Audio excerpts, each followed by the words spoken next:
soo dhawaada ikhyaaray meel kastoo dunida ka joogtaanba waa mar kale iyo barnaamijkeennii faaqidaada wararka gebi ahaanba barnaamijkeennan waxaan ku dul istaagaynaa oon ku faaqidaynaa ciise weyne iyo khilaafka ka dhexeeya somalilan xaaladda oo cirkas ku sii shareertay beesha ciise weyne oo hubka qaadatay wacadna ku martay inay taariikh lama ilaawaana dhigayaan shirweynihii beesha ciise weyne ayaa si toosa wuxuu uga furmay aashica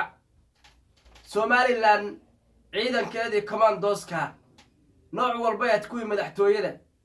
kuwii arrimaha degdega ayay dhammaan u daabushay saylac xaalku baraka male ayuu marayaa ree ciise ama ugaaska guud ama boqorka ciise wuxuu ku dhawaaqi in deegaanadooda ay somalilan ka go-aan in maryaha la kala furto miiska ayaan saaraynaa waxaa qayb barnaamijka nagala ah oo nin si weyn ula socday ee xaaladda meesha ka taagan si weynna u darseeyey waayadii ugu dambaysayba waa ninka lagu magacaabo bidhaan ayaa barnaamijkan marti ku ahaa marka hore intaynaa barnaamijka bilaabin barnaamijka shaargareeye laygta saara barnaamijka fogeeye ciise weyne meel kastoo ay joogaan way iskaga kala yimaadeen meel kastoo ay jiraan dal iyo dibadba way iskaga kala yimaadeen waana la kala baxaya ninkii xoog roon ayaa xabagta goosan ninkii xoog roon ayaa xabagta goosanaya ama ciise hadhi ama somalilan iyo beesha reer sheekh isxaaq ba hadhays waana lagu kala baxayaa soomaali weynna ayaduna waa goob joogayaal aynu u gudagalno barnaamijkan marka hore waxaan ku soo dhaweynayaa saaxiibkay bidhaan ow soo dhawow shirweynihii beesha ciise weyne aashica ayuu si toosa uga furmay waxaan ognahay xaaladdu inay aad iyo aad u adag tahay oo marba ka dambaysa ay xogo hor leh ay soo kordhayaan ciidanka somalilan wuu sii kordhayaa gurmadka degdega gaadiid la gubaa la sheegayaa hubka culus baa lasoo daabulay jabuuti kama maqnaan lale meesha bal maxaa u dambeeyey waad mahadsan tahay doctor shade sida aan la soconnaba somalilan waxaa lagu ballamay in shirkii amaba xeer ciise in lagu soo bandhigo saylac weli waxaa ka wada hadlay somalilan iyo beesha ciise weyne ka wada hadlay somalilan arrintaas way ogolaatay marka hore kadibna beesha samaroon baa arrintaas yaa ka biidiiday waxay keentay marka in dhalinyar tiktoker ah iyo ay dhahaan dhulka anaga la qaadanaya saylac annagaa iskale howlo meeshan oo noo joogin bay bilaabeen tii waxay keentay marka in dhalinyarada qaar la xirxiro howlo badan la waday adigu dambeyn waxaa weeye wasiirka arrimaha gudaha ee somalilan cabdalla sandere iyo wafdi u hogaaminaya waxay tageen saylac dadkii bay la kulmeen dadkii markay la kulmeenna go-aan lama filaan ay soo saareen oo ah in xeer ciise aan lagu qaban karin mataqaanay saylac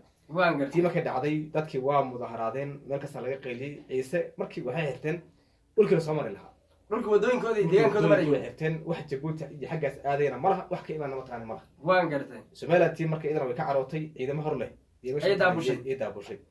wasiirkii baa shalay kasoo baxay saylac inuu soo aado dhankan isku dayay mataqaana boorama dhexdaa mataqaana yaa loo galay isagii iyo ciidankii la socday ilaa boqolaal gaaray waa dab saaray ya allahu ya ummati iyay ku imaadeen markay boorama imaadeen waxay qabteen shir jira oo kaga hadlayn arrintii ay soo la kulmeen laakiin meesha waxay kala kulmeen cayb bay kala kulmeen oo wax mataqaana ajanda ah oo dadka ku qanci karaan maysan sheegin waxaa la yidhi bal saxaafadda wiilasha la hadlay waxay dhan bal noo sheega qodobadan isku afaqay maxay yihiin waa sheegi waay ninkii iska cararay marka saxaafadda ka daba qaateen wakaa wasiirka usii cararayaa wuu hadli waaye wuu sheegi waaye adi ninka waa iska tegay shir baa marka ka furmay aashica ka furmay shirkaas dadkii ka socday mataqaana somalilan ka imaaday iyo kuwii ka socday dowlad deegaanka iyo jabuuti yaa iskugu tegay dhammaan iskugu tegeen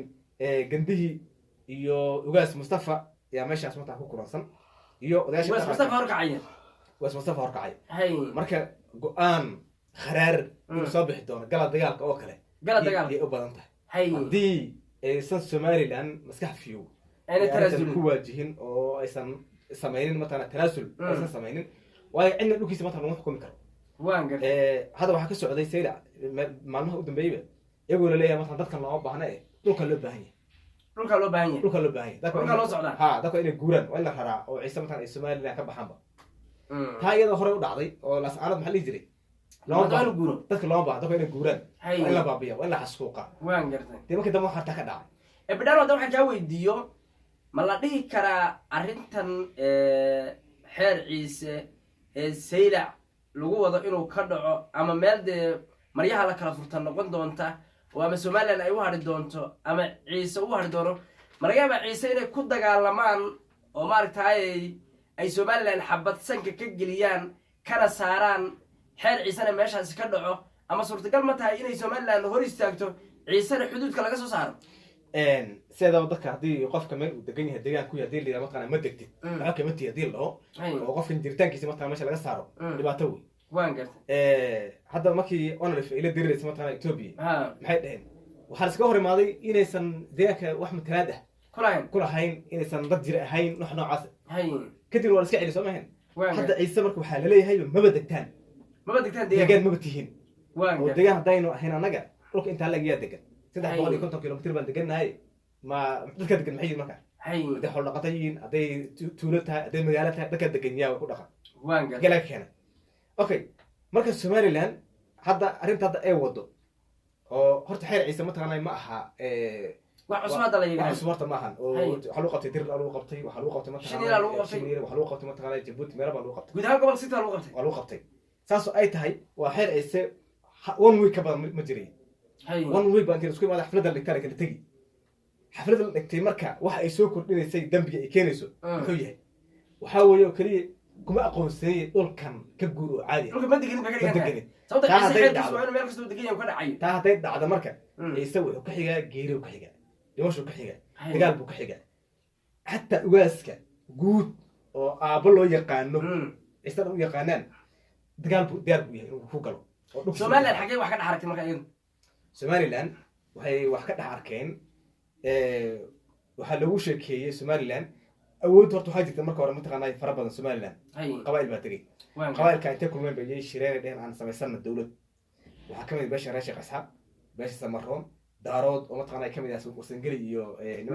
hanta adii harta isku dhahay iyo ciise hadda marka waxa uu tashaday maadaama waagii laascaanood ay gooday in la yiri waxa sameeynaa in ciise maadaama dhulka ay degaan in tartiib intii la saaro dadka dhulka la dago ay tartiib u baxaan oo Djibouti u dhamaadaan ciiso Somaliland laga saaro meesha ay gudubirsa la keenay marka gudubirsa ay degaan marka dhow awood ay noqoto un isaaq ay gudubirsa bas inay meesha ay maamulaan waan gartay wax noocaas yaa loo fikiray laakiin de ciise meesha wax oo soo dhaxbaxday marka waxaysan ogeyn ويسن قبل قبيلة. أجنديه سمعنا هراء ودار صدين إن عيسى ودك لقى دميبة يا صباح دمانت أو أسير عمل يدين إذنك أو لو هاي ملي يدين إذنك أو هي ملي يدين إذنك يا لا مرك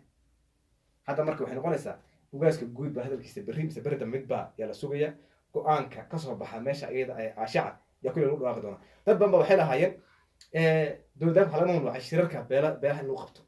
لكن الوقت مثلا قولك مع اشعار انترناشونال واي انترناشونال هي marka cid kale bixi tamad malaha dhulkooda joogan saadaraad marka maadaama meesha ku qabsadeen haday siirac ku qabsadaan cid kale bixi tamad malaha aad iyo aad buu mahadsan yahay bidhaan ikhyaaray wixii ka soo kordha khilaafkan weyn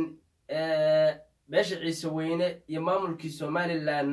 oo biyaha hoostooda ka arkay xeer ciise una arka inay wadadii ay marayaan ay RSC mareen oo hadda oodii soo jabsaday hubkoodina soo qaatay wixii ka soo kordhay halkan ku soo gudbinay barnaamij shirkadda meel fogna gaarsiiya gabadha barnaamijkan inta ayaan ku soo gabagabeynayna inta barnaamij kulmi doono waxaan idinkaga tegaynaa sida ay nabadgelyo